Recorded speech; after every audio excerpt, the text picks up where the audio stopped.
Olá, irmãos, graça e paz. Hoje vamos continuar o nosso estudo de Romanos. Hoje estaremos vendo Romanos 12 e Romanos 13. Semana que vem, talvez a gente acabe esse livro de Romanos para antes do Carnaval, a quarta-feira que antecede o Carnaval, nós estarmos na igreja orando, intercedendo. Se você perdeu algum desses estudos, né, no nosso canal, no YouTube, você tem todos os estudos lá, né? Então, é fácil você procurar, encontrar esse e outras coisas boas. Mas antes de mais nada, irmão, antes de nós começarmos o nosso estudo, vamos entregar a Deus, né? Deus e Pai, só há um objetivo, Senhor, de nós estarmos aqui reunidos, Pai, para estudarmos a Tua palavra. É crescermos, é buscarmos a Tua face, meu Pai, é nos alimentarmos mais de Ti, Senhor. É podermos fazer a Tua vontade. E para fazermos a Tua vontade, precisamos saber qual é a Tua vontade. Então, que cada um que vá ver esse estudo possa crescer, possa ser abençoado através do estudo da Tua Bíblia Sagrada. É o que eu te peço em nome de Jesus. Amém e amém. Amém, irmãos? Então vamos lá. A partir do capítulo 12 até o final, né, de Romanos, Paulo está agora fazendo uma aplicação de tudo aquilo que ele havia falado. Não que antes ele não tenha feito nenhuma aplicação, mas agora ele se desenvolve para isso, para aplicar as coisas que eu falei. E há coisas muito importantes no capítulo 12 e capítulo 13 que a gente vai agora olhar e aprender. Então vamos lá para capítulo 12, versículo 1. Vamos lá, Romanos 12, versículo 1. Que diz assim: Portanto, irmãos, pelas misericórdias de Deus, peço que ofereçam o seu corpo como um sacrifício vivo, santo e agradável a Deus. Este é o culto racional de vocês. Aleluia. Então, irmãos, Paulo está dizendo aqui que o nosso culto a Deus é algo racional. Não é algo... É claro que nós somos pessoas emotivas, né? Sensitivas, mas o nosso culto a Deus não é pura emoção, é razão. Eu decido que eu vou adorar a Deus. Eu decido que eu vou buscar a Deus. Mesmo que eu esteja triste, mesmo que eu não esteja chorando, eu vou buscar a Deus, eu vou adorar a Deus. Então Paulo fala que é um culto feito com a razão, e não só com a emoção. Porque muitas às vezes vão ao culto, né? E se não sentem alguma coisa emocional, acham que o culto não foi bom. Aí eu não senti um choro, aí eu não senti um toque, aí eu não senti a presença. Mas não é necessário sentir. O que é necessário é nós estarmos fazendo um culto racional a Deus, não é? E esse culto é feito, como Paulo fala, né, com a nossa vida.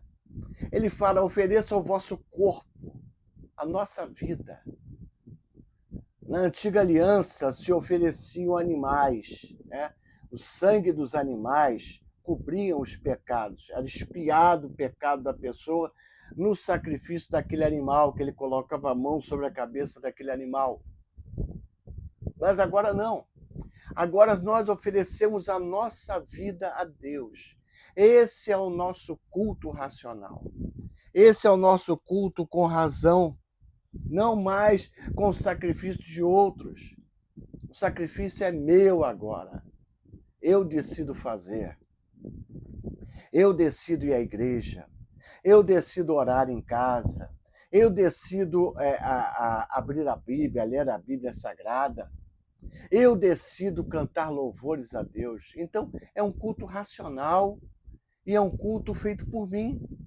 O meu corpo está sendo oferecido, não o corpo de estranhos, não o corpo de um animal, mas agora sou eu que faço isso. Então isso muda toda a dimensão de adoração, né? de coisas que a gente vê nos dias de hoje. Então, muitas pessoas acham, para ter o mover do Espírito é necessário ter toda um frenesi. Não é. Pode até haver uma demonstração, pessoas podem falar em línguas e etc. e tal, mas não necessariamente. Amém? Então, Paulo começa falando isso para nós. E agora no versículo 2, olha que coisa importante. E não vivam conforme os padrões desse mundo, mas deixem que Deus os transforme pela renovação da vossa mente, para que vocês possam experimentar qual é a boa, agradável e perfeita vontade de Deus, né? E não se amoldem a esse mundo, e não se conformem a esse mundo. Hoje eu estou lendo aqui na Almeida 21, né? E não se amoldem a esse mundo. Não se conforme, seja conformado, ou seja, uma forma, ser moldado, ser um molde desse mundo. Mas se transforme pela renovação da vossa mente. Irmãos, é isso que mais nós temos visto nos dias de hoje, infelizmente. O mundo hoje ele é transformado. As pessoas estão sendo transformadas por uma elite que determina o que é bom, o que não é bom, o que você tem que vestir, o que você não tem que vestir, o que você tem que pensar, o que você não tem que pensar, né? Então, o mundo quer que você pense da maneira que ele acha que é certo pensar. O mundo quer que você haja da maneira que ele acha que é certo você agir. E é claro que nós estamos falando do mundo, então o seu pensamento não vai ser pensamentos de coisas de Deus, o seu agir não vai ser o agir de coisas de Deus. Então, irmãos, não aceite isso. Eu falei um pedacinho disso no domingo passado à noite. Mesmo que você tenha que sofrer consequências, te prejudicar, não aceite esse tipo de coisa. Não, eu falei domingo de manhã. Querem calar a nossa voz cristã, querem calar o nosso pensamento cristão, falando que isso não é certo, que isso é errado e etc e tal, né? O que você hoje mais falar nos dias de hoje, né, é quando o Donald Trump lá nos Estados Unidos, né, falou que a partir de agora as coisas lá serão pelo mérito e não pela cor, pela raça, pela opção sexual. Não, vai ser pelo mérito. Ou seja, aquele que merece vai crescer, quem não merece não vai crescer. Então as vozes já se levantam, não pode, isso não pode acontecer, isso é uma coisa absurda, isso não sei mais o quê, são os ganhos que tem. Mas espera aí, gente. Sempre foi assim ao longo de toda a história da humanidade. De uns tempos para cá, que uma minoria está mudando as coisas. Isso vai do mais básico, irmão. Se você, no passado, não plantasse, você não colhia. Agora as pessoas querem que a pessoa colha sem plantar e dizem que isso é o certo. Então nós precisamos estar atentos, irmão, para não deixarmos que nós sejamos conformados com esse tipo de coisa, com essa igreja mundanizada, com essa igreja com os valores desse mundo. E quando você pensa diferente da maioria da igreja, você também é taxado como uma pessoa que está fora do contexto, né? Então nós nos tornamos inimigos do mundo. Nós nos tornamos, às vezes, inimigos da própria igreja. Isso aconteceu com o apóstolo Paulo, né?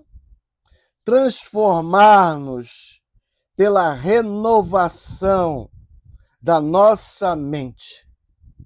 Se você permitir que a sua mente, eu vou falar um pouquinho sobre isso domingo, e tem falado também sobre isso. Se você permitir que a sua mente continue a pensar da forma que ela pensava antes de você conhecer a Jesus, você nunca vai mudar. Você nunca vai crescer nas coisas de Deus. Porque a sua mente continua com aquela mente antiga, aquela mente carnal, aquela mente de escravo, aquela mente que se submetia às coisas do mundo. Mas Paulo diz que não. Deixe que Deus os transforme pela renovação da sua mente. À medida que a nossa mente é renovada, Deus começa a nos transformar. Deus começa a nos mudar. Deus começa a nos moldar a sua forma, a sua imagem, a sua semelhança. Aleluia!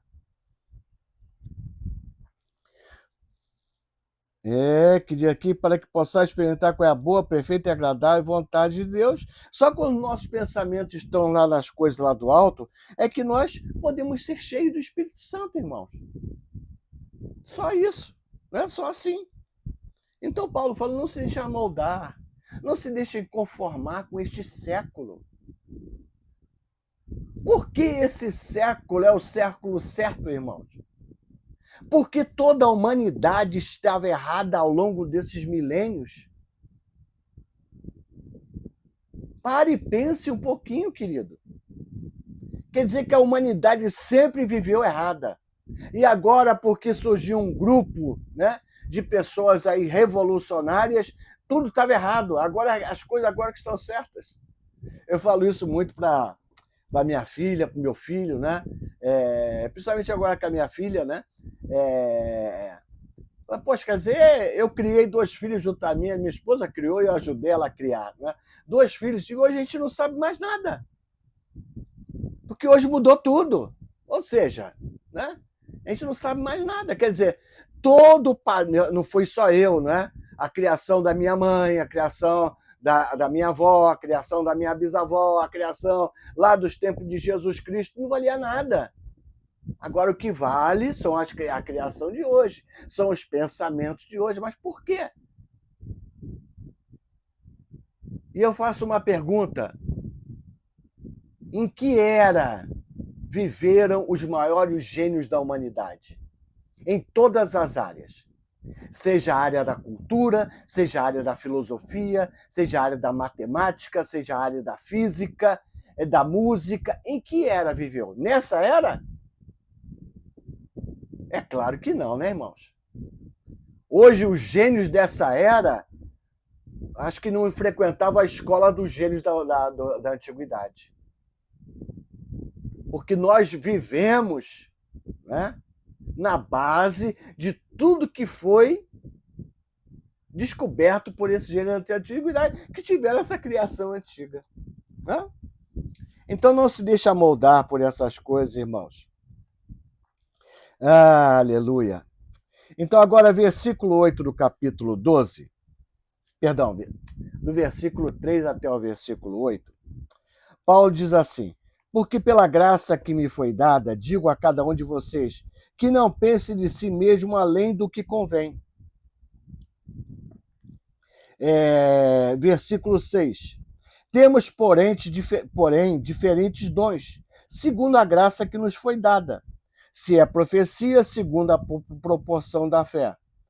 Se é ministério, dediquem-se ao ministério. O que ensina, dedique-se ao que ensina. O que exorta, faça com dedicação. O que contribui com generosidade. O que preside com zelo. Quem exerce misericórdia com alegria. Então, Paulo está falando aqui, irmãos, nesse versículo 3 ao versículo 8, né, que não há irmão maior do que outro irmão. Não há filho de Deus maior que outro filho de Deus. Deus distribui dons a todos nós. Pastor, Deus não me deu dom, não. Não, Deus te deu dom. Você pode não estar querendo usá-lo. Você pode estar sendo um pouco preguiçoso. Pode estar querendo ficar sentadinho no banco, esperando a banda passar, cantando coisas de amor. Mas Deus te deu dom. Deus dá dom a todos nós. Mas não significa dizer que é o dom de pastor. Não significa dizer que é o dom de mestre. Não significa dizer que é o dom de louvor, de dirigir louvor, de cantar. Paulo fala aqui de alguns dons aqui, não é? De ensinar, não é? Paulo fala de contribuir. Olha só, é um dom.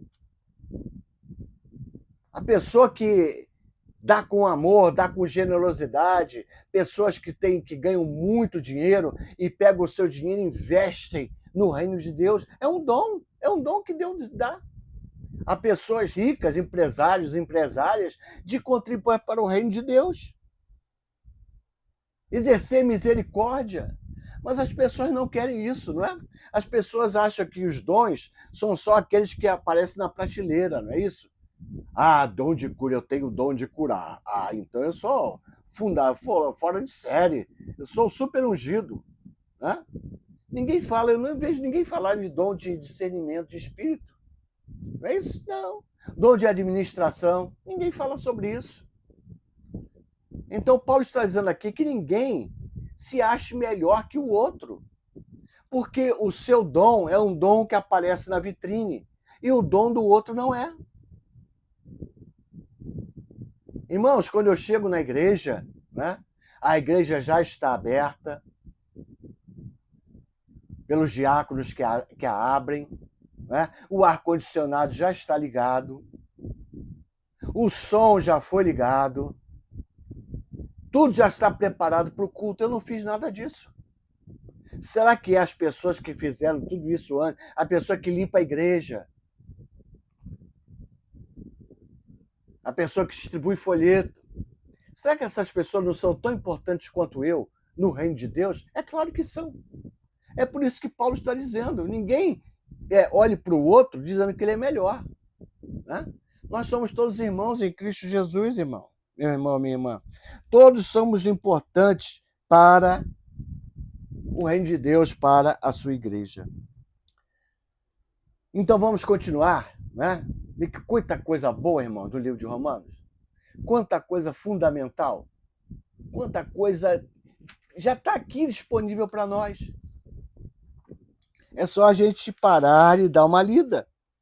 Então agora nós vamos continuar, irmãos, do versículo 12 até o versículo 21. Né? Então, versículo 12 até o versículo 21 do capítulo 12, Paulo está falando sobre o amor. Então ele diz assim: alegrem-se na esperança, sejam pacientes na tribulação e perseverem na oração.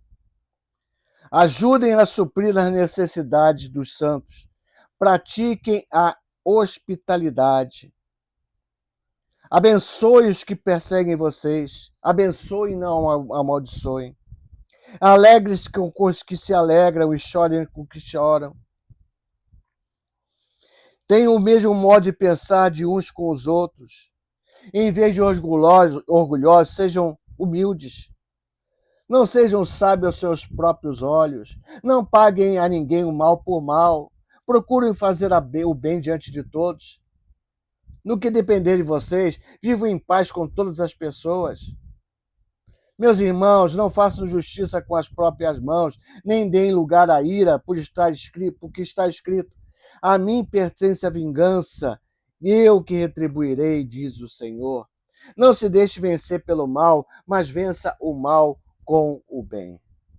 A ordem é: a igreja de Jesus Cristo seria conhecida pelo amor. Pelo amor entre os irmãos. Pelo amor da igreja para com as pessoas do mundo. Então Paulo fala uma série de coisas aqui. Compartilhar o que tem, abençoar as pessoas que têm menos, né?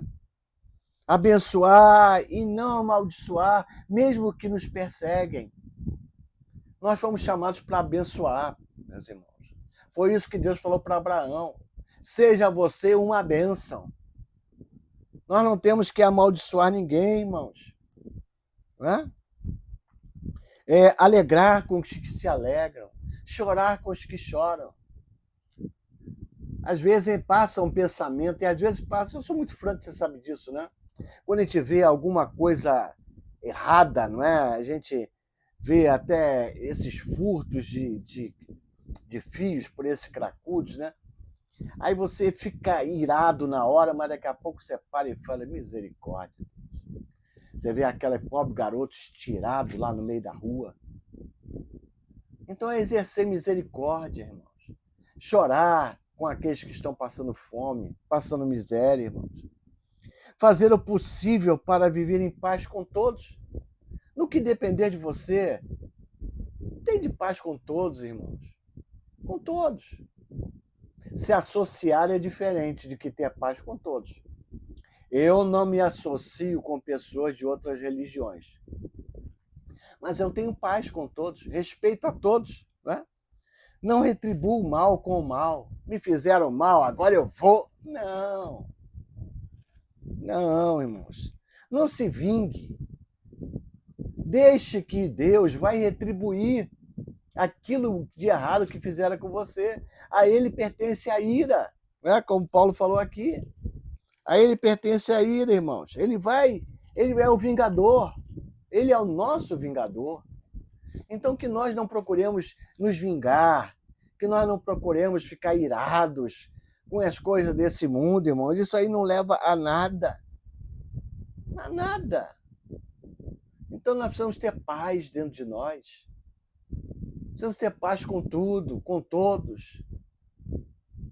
Aleluia. Glória a Deus, irmãos. Diz assim, né? A mim pertence a vingança. Sou eu quem retribuirei, diz o Senhor. Então Paulo fala, né? Não se deixe vencer pelo mal, mas vença o mal com o bem. É o que Jesus falou, né? Se baterem na tua face, oferece a outra face. É difícil, irmão. O caminho de Jesus é estreito. Não é larga o caminho, não. A porta é estreita, não é larga. Não é larga. Porque para fazer o mal, irmão, Pedro fala assim, se vocês estão sofrendo porque vocês fizeram mal, que vantagem há algum nisso? Ah, eu estou sofrendo, aleluia, glória a Deus. Estou sofrendo como meu Senhor Jesus Cristo. Mas eu estou sofrendo porque eu fiz uma coisa errada. Eu fui preso porque eu roubei. Eu fui preso porque eu cometi uma atitude errada. Então, o que valor há nisso? Eu falo, até os pagãos acontece a mesma coisa. Mas se nós estamos sofrendo porque estamos sendo fiéis a Deus, isso é galardão para nós. Isso é abundância para a nossa vida. Amém? Amém. Vamos então, irmãos, no capítulo 13, porque acabou o capítulo 12. Então, o capítulo 13, versículos de 1 a 7, é um capítulo difícil, irmãos.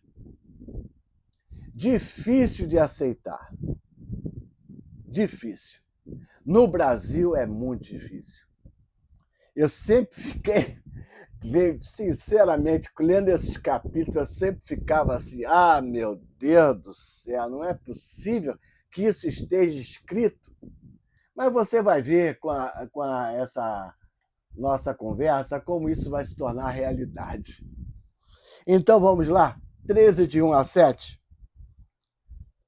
Que todos estejam sujeitos às autoridades superiores, porque não há autoridade que não proceda de Deus, e as autoridades que existem foram por ele instituídas. Assim, aquele que se opõe à autoridade resiste à ordenação de Deus, e os que resistem trarão sobre si mesmo condenação. Porque os magistrados não são para o temor quando se faz o bem, e sim quando se faz o mal. Você quer viver sem medo de autoridade? Faça o bem, e você terá louvor dela, pois a autoridade é ministro de Deus para o seu bem. Mas se você fizer o mal, então tenha medo, porque não é sem motivo que a autoridade traz a espada, pois é ministro de Deus, vingador, para castigar quem pratica o mal. Portanto, é necessário que vocês se sujeitem à autoridade, não somente por causa do temor da punição, mas também por dever de consciência. É por isso também que vocês pagam impostos, porque as autoridades são ministros de Deus, atendendo constantemente a esse serviço. Paguem a todos o que lhe é devido. A quem tributo, tributo. A quem imposto, imposto. A quem respeito, respeito. A quem honra, honra. Não é difícil? Meu Deus, como é difícil isso no Brasil, irmãos. Como é difícil isso num país corrupto, né? Como é difícil isso num país onde a balança sempre pende para um lado. Como é difícil isso, irmãos, quando a lei é torcida. Mas a realidade é, irmãos, que, como diz a palavra de Deus aqui, Paulo, toda a autoridade foi estabelecida por Deus. Pastor, mas como é que pode ser isso, né? Como é que determinada autoridade, e aqui não estou falando de esquerda, de direita, nem centro, nem nada, irmão. Estou falando de autoridade. Pastor, mas como é essa autoridade que só faz coisa ruim, só faz o mal sobre nós? Como é que eu tenho que orar? Como é que eu tenho que aceitar que essa autoridade está ali porque Deus delegou isso a ela? Porque, irmãos, Deus usa as coisas deste mundo para trazer juízo sobre nós. É duro ouvir isso. Quanto mais um povo se afasta de Deus, mais governantes ruins ele terá, mais juízes ruins ele terá. Porque é a mão de Deus trazendo juízo para aquele povo. Deus não faz cair o raio do céu. Deus também tem, é claro, tem outras formas de agir, mas uma das formas de agir é essa. Ah, é? Vocês não querem me buscar? Ah, é? Quer dizer que vocês não querem saber nada de mim? Ah, é? Quer dizer que vocês querem esfarriar nessa orgia do carnaval, esse tipo de coisa, é isso? Então vocês vão ter essa pessoa ou essas pessoas e vocês vão ver, vocês vão sofrer. Infelizmente é isso que acontece, irmãos. Muitas vezes Deus dá uma oportunidade e o povo não pega essa oportunidade para buscar mais a Deus. Deus envia juízo e ao invés do povo buscar a Deus, o povo se afasta de Deus. Então os maus governantes, né, também foram colocados por Deus. Né? Toda autoridade procede de Deus. Então, se procede de Deus, nós temos que estar sujeitos às autoridades. Nós temos que estar sujeitos. Mas, puxa vida, tá esses impostos pesadíssimos que ele colocou. Ué. Volte-se para Deus e você vai ter coisas melhores. Feliz é a nação cujo Deus é o Senhor. Aleluia. Deus vai cuidar da nação. Sempre foi assim ao longo da história, irmãos. Sempre foi assim. Sempre foi assim.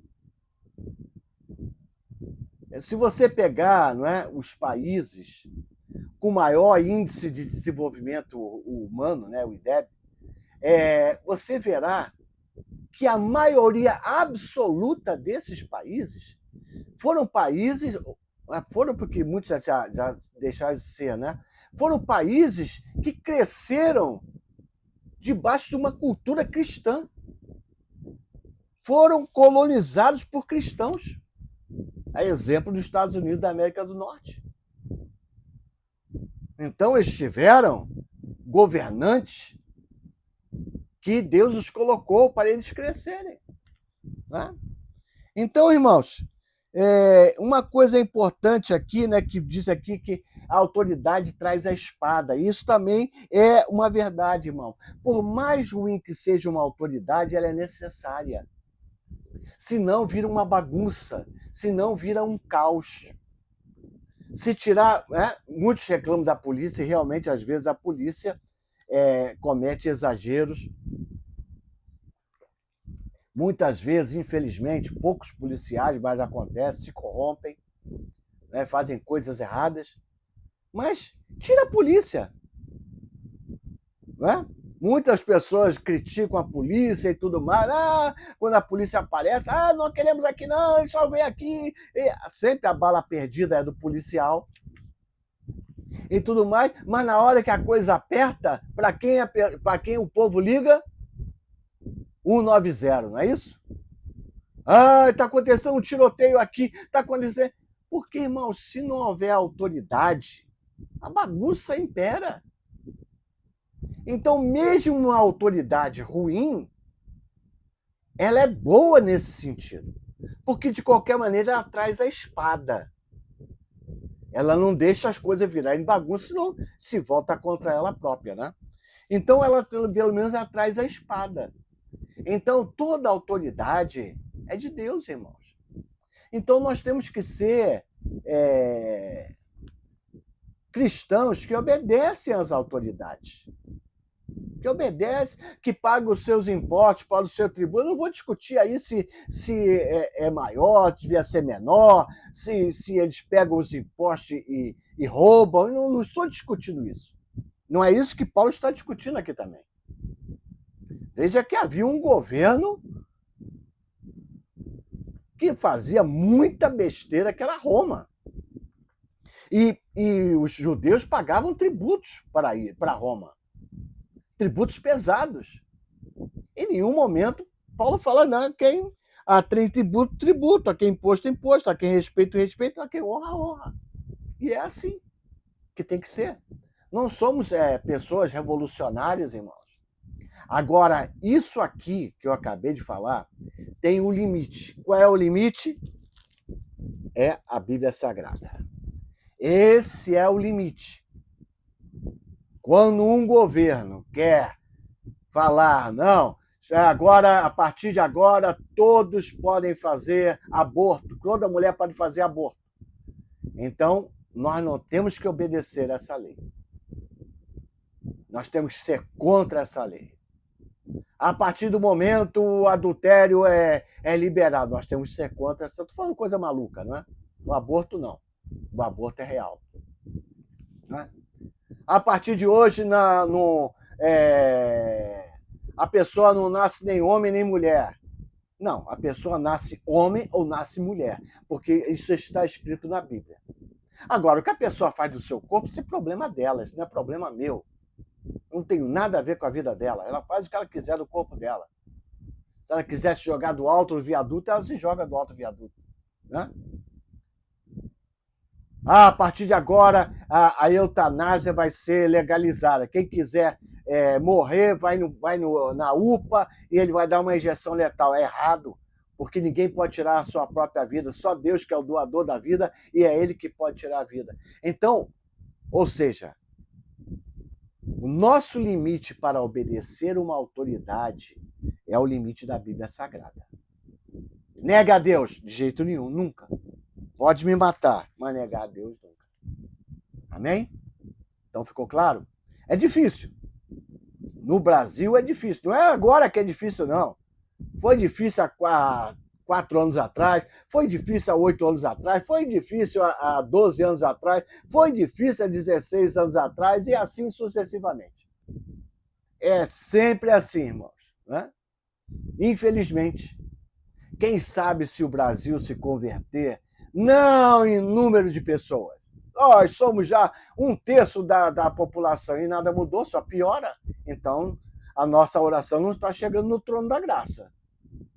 Porque quando chegar no trono da graça, as coisas vão mudar. Aleluia. E finalizando aqui, irmãos, capítulo 13, versículos de 8 a 14, né?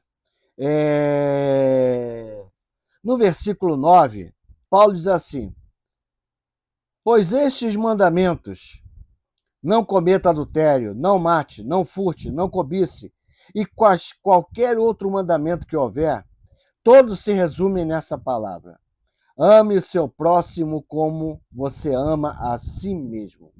O amor não pratica o mal contra o próximo. Portanto, o cumprimento da lei é o amor. Não foi isso que o próprio Senhor Jesus falou? Perguntaram aí, qual é o maior mandamento? Amarás o Senhor teu Deus de todo o teu coração, de toda a tua alma, de todo o teu entendimento. E ele falou, e outro mandamento vos dou, semelhante a esse. Amarás o teu próximo como a ti mesmo. Aleluia. Aleluia.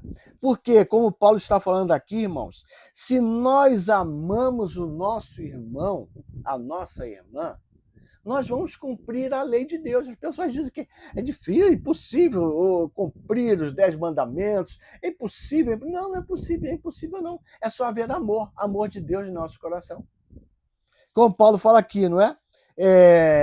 Quem ama o seu próximo não vai cometer adultério com a mulher ou com o marido de outra pessoa. Ou não, que ama a sua esposa ou ama o seu marido não vai cometer adultério contra ele próprio. Não é verdade? Quem ama, pegando as palavras de Paulo aqui, não vai matar ninguém. Né? A não ser em legítima defesa. Assassinar alguém. Né? Quem ama não vai furtar nada de ninguém. Quem ama não vai cobiçar nada de ninguém. Então Paulo fala esse mandamento, né, que eu vou dar agora, que eu falo agora aqui, não é? Ame o seu próximo como você ama a si mesmo. Ninguém quer o mal para você, quer? Ninguém quer o mal para você. Você quer o mal para a sua vida? Duvido. A não ser que você seja lelé da cuca, né? Aí tudo bem, né? Aí você tem que ir pro sanatório, não tem mais sanatório praticamente não tem, né? Eu acho, né? Sei lá. Né? Então você tem que. Ninguém quer o seu mal. Né? Ninguém quer uma coisa ruim para você. Então, que assim seja. Aquilo que é uma coisa que eu sempre falo, né? Se não é bom para mim, quando a gente faz, às vezes, campanha do quilo, né? Aí vai lá pro mercado, né? E eu vou muito ao mercado, né? Né? Arroz. Para mim, tio João. Para eu dar na campanha do quilo, eu vou pegar o mais baratinho, o tio Joaquim qualquer, né? Feijão, para mim, com Brasil. Né? Para o meu irmãozinho lá, com China. Né? Não é assim, né, irmão? Né? Poxa, essa camisa aqui já está toda gastinha, né? Já está quase poendo. Acho que eu vou dar para aquele irmãozinho que está tão precisado. Pelo amor de Deus. Não faz isso. Não é bom para você, não é bom para ninguém. Joga fora, está poída, joga no lixo. Quer abençoar o irmãozinho, a irmãzinha? Não é uma coisa, se é sua, não é uma coisa novinha. Aí você vai estar abençoando. Amém? Que a palavra de Deus possa estar cada vez mais aumentando, né, o seu amor por Jesus Cristo. Nos vemos domingo na igreja. Graça e paz. Tchau, tchau a todos.